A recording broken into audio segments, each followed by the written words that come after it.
Hi, I'm Susan Bennett. I retired from Elkin as a middle school science teacher in 2016. I've been subbing some, so you may have seen me around, but I'm sort of liking it at home. You guys are getting a taste of that now. I'm going to be reading with you today chapter 24, Brendan Espinoza.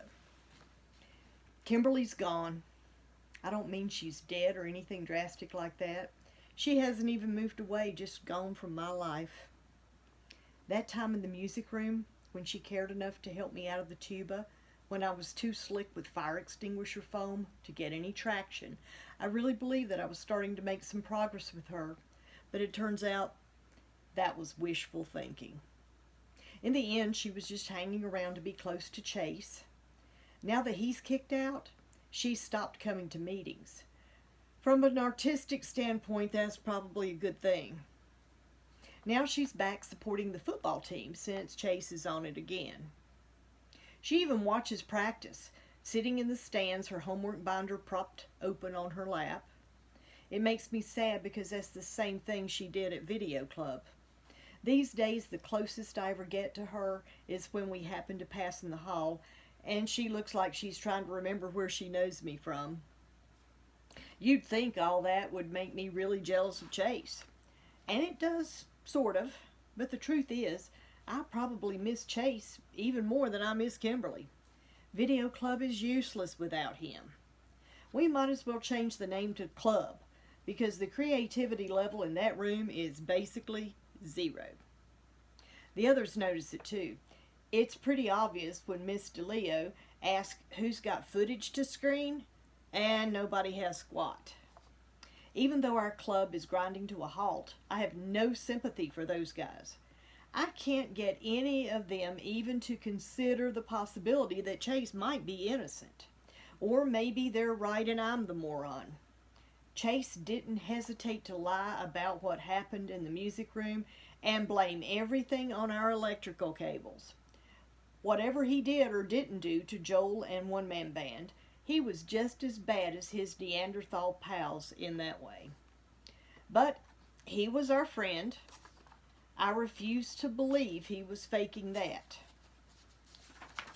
He was a good club member, maybe the best. He worked shoulder to shoulder with Shoshana on Warrior, which is the greatest thing we ever produced. She should have at least taken the time to listen to his side of the story, if there is such a thing. Anyway, she didn't, and neither did Hugo or Mauricia or Barton or even me. We were fine to benefit from his talent when he was with us, but we never really believed that he wasn't the Chase Ambrose we used to know. And the first time something went wrong, we dropped him like a hot potato. The whole thing depresses me to the point where I almost want to quit Video Club. But I'm the president, and if I leave, it'll fall apart for sure. No, it's up to me to jumpstart my fellow vidiots. Even though they don't deserve it, I'm going to make a video, any video, just to get our creative juices flowing again. Unfortunately, I have zero ideas. That's how blocked this Chase business has made everybody. So I take a walk up and down the street just for a change of scenery, and I see it. There's a big, fat slug that's been climbing the stucco side of our house for the past day and a half. He's not making a heck of a lot of progress. He's only a third of the way up after all that time, which means he's averaging, by my calculations, like 15 feet per week. But you have to admire the little guy's spirit. He's absolutely determined to get where he's going, which is the roof, I guess. I don't know what's up there for him. That's his problem, not mine. I decide to film his journey, inch by inch, up the side, defying gravity. I'll call it Slugfest, or maybe something lofty and inspirational like The Ascent. Then, in editing, I can add in commentary, like he's pushing for the summit of Everest, or maybe play-by-play from the Indy 500. That could be kind of funny. Sportscasters raving about speed and acceleration and afterburners while he's millimetering along. Okay, it's no Leaf Man, but hopefully it'll get the video club going again.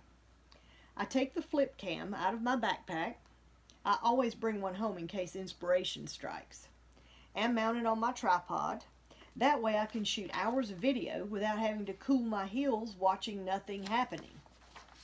Outside, I arrange the whole setup on our sidewalkway with the camera pointing up so that Sluggo is dead center of the frame. It's not as if he's going to zoom out of the picture anytime soon, not unless someone straps a tiny booster rocket onto his butt or whatever slugs have back there. I press the record button and nothing happens. No pulsing green light to indicate filming. Weird. We recharge the camera batteries every day. I try again. Still nothing. That's when I notice the message flashing on the viewfinder. Memory full. That's impossible.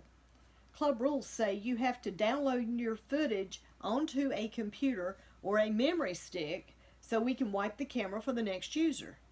Mr. Leo was a real tyrant about it. How did this one get missed? And if the memory's full, what's on it? I press the play button. The first thing I hear out of the flip cam's tiny speaker is a high octane, full orchestra rendition of For He's a Jolly Good Fellow. Then I see myself in a dark suit and bow tie on band risers in front of a green screen. I'm in a chair with a clarinet in my hands, pretending to play along with the fast-paced music. As I watch, transfixed, clarinet Brendan disappears to be replaced in a jump cut by another version of myself sitting in the same chair a few feet away. This time I've got a violin, and I'm fiddling like mad in furious time with the song. That goes on for a little while, and then just as suddenly I'm seated at a drum set on the highest riser, my arms just a blur. It hits me. This is one-man band. I must have started the camera, and in all the excitement, I never switched it off. Come to think of it, I never turned in the camera that afternoon. Kimberly did it for me while I was in the bathroom trying to clean up my suit, which was hemorrhaging shoe polish all over the school. And Kimberly being Kimberly, she didn't know the rule about wiping the memory. She just put the camera back on the shelf. Amazing. I thought one-man band was gone forever. And here it is on this flip cam, ready to be cut into my greatest video ever. Obviously, I won't be able to use the tuba part, because that's when we got attacked and the whole shoot got busted up. After all, my band can't feature a tuba player who gets slimed with foam and trapped in his own instrument. But the rest of it, breathlessly I fast forward. It's all okay. Better than okay. This could be my first YouTube video to hit the big time. I scan right to the end and it's all there. Aaron and Bear raiding the chute, Kimberly running out to get Chase, and finally the tug of war between him and Bear with the fire extinguisher. Even over the loud music, you can actually hear the whack when a heavy metal casing smashes Joel in the eye. I wince a little at that. No wonder half the poor guy's face is black and blue. That had to hurt. I bet it still does. Also, and this is important, no smoke, no fire. No reason to fill the room with foam. Not that I ever took that story seriously. Still, it's nice to see hard evidence. Evidence. I'm so wrapped up in reliving it that it takes a few minutes to realize that I'm looking at something monumentally important. All that craziness in the music room happened so fast that it was impossible to process it. But here's a visual record that I can watch over and over again to catch every detail. So I back up the clip to the moment Chase bursts onto the scene and run it in super slow-mo. He looks shocked. As if he planned this, he has to be the greatest actor in the world. When Bear hands him the fire extinguisher, he takes it, but he just stands there holding it, as if he has no idea what it is or why he has it. He never fires it or even holds it upright. It's like he's in a daze until Bear tries to grab the thing back. Then Chase wakes up and the struggle is on to keep it away from Bear. And when he pulls it free and it swings back and hits Joel, pure accident. Maybe afterward he helped Aaron and Bear cover up what they did, but this video proves that Chase was trying to stop the attack, not join in. I'm practically bursting out of my skin with excitement. I want to run in 15 different directions to spread the word far and wide. Who should I tell first? Chase? Miss DeLeo? Dr. Fitzwallace? It's more than just about Video Club. It's about justice. And don't forget Joel himself. He shouldn't be allowed to go on thinking that Chase still has it out for him. And Shoshana, she's a nice person and great vidiot. But let's face it, right now, she'd burn Chase at the stake if she thought she could get away with it. She needs to know what really happened. All the vidiots do. I frown. It's the weekend. None of us will be at school until Monday. This has to be done right. The school can wait, but the video club should see this footage. It's more than just evidence.